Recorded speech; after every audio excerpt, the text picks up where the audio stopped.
இன்றைக்கி நாம் என்ன பார்க்க போகிறோன்னா க்ரீமியான தயிர் சாதம் தான் பார்க்க போகிறோம்.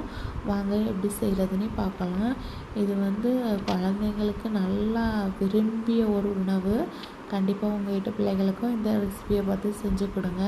வாங்க எப்படி செய்கிறதுன்னு பார்க்கலாம். அதுக்கு ஒரு பேனில் 1 டேபிள் ஸ்பூன் தேங்காய், 1 டேபிள் ஸ்பூன் நல்ல மிளகு, 1 டேபிள் ஸ்பூன் கடுகு நல்லா பொரிஞ்சதும் 4 குண்டு வத்தல், அப்புறம் ஒரு கொத்து கருவேப்பிலை போட்டு நல்லா பொரிய விட்டுக்கலாம்.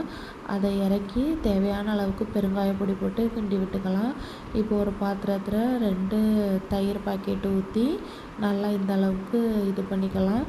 தேவையான அளவுக்கு உப்பு போட்டு அப்புறம் நம்ம தாளித்ததையும் ஊற்றி தேவையான அளவுக்கு சாதமும் போட்டு நல்லா எல்லா அளவுக்கும் மிக்ஸ் பண்ணி எடுத்துக்கலாம். மிக்ஸ் பண்ணி எடுத்ததுக்கப்புறம் எங்கள் வீட்டு குழந்தைகளுக்காக நாங்கள் லஞ்சாக இது ரெடி பண்ணோம். அவங்களுக்கு இது பாத்திரத்தில் நாங்கள் எடுத்து வைப்போம். இப்போது ட்ரை பண்ணி பார்த்துட்டு எப்படி இருக்குன்னு கமெண்டில் சொல்லுங்கள் ஃப்ரெண்ட்ஸ். இது அவ்வளோ ஹெல்த்தியான லஞ்ச்.